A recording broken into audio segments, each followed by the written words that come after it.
बेटा स्कूल जा रे, रोवई धोवई अब छोड़ दे रे। पढ़ लिख के होशियार बन के अपन जिंदगी ला बना बेरे, अपन जिंदगी ला बना बेरे। जा बेटा स्कूल जा रे, रोवई धोवई अब छोड़ दे रे। पढ़ लिख के होशियार बन के अपन जिंदगी ला बना बेरे, अपन जिंदगी ला बना बेरे।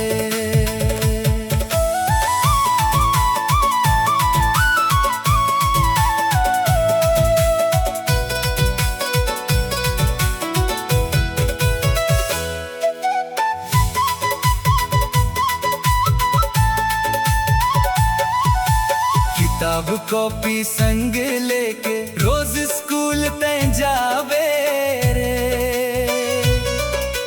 गुरुजी के बात ला सुन के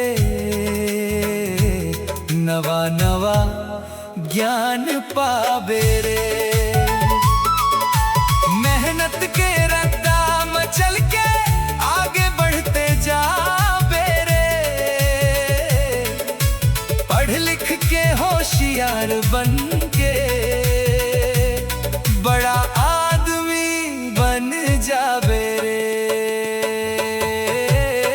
जा बेटा स्कूल जा रे, रोवई धोवई अब छोड़ दे रे।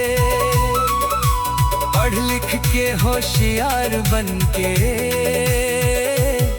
अपन जिंदगी ला बनावे रे।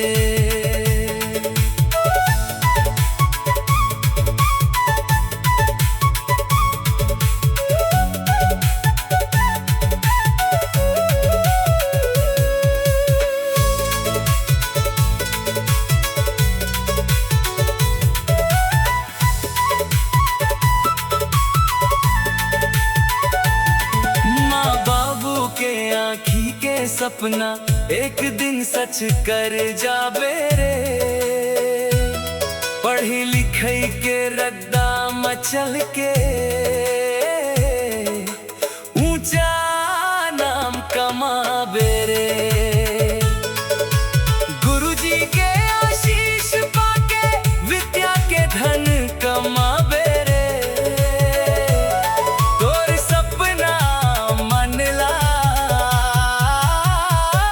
सच कर दिखलावे रे। जा बेटा स्कूल जा रे, रोवई धोवई अब छोड़ दे रे। पढ़ लिख के होशियार बन के अपन जिंदगी ला बना दे रे।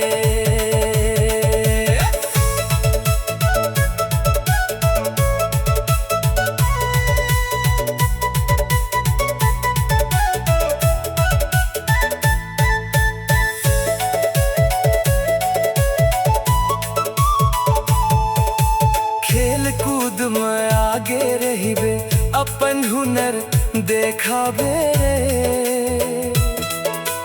पढ़े लिखई में अव्वल आके हर मंजिल पाबे रे। गांव के नावला पूरा देश में एक दिन चमकाबे रे। मेहनत और लगन के बल नवा पहचान बनाबे रे। जा बेटा स्कूल जा रे, रोवई धोवई अब छोड़ दे रे। पढ़ लिख के होशियार बन के अपन जिंदगी ला बनाबे रे। आवव संगी मन सबो मिलके शिक्षा के ज्योत जलाबो रे। पढ़ी लिखी छत्तीसगढ़ तभे त आगे बढ़े ही रे।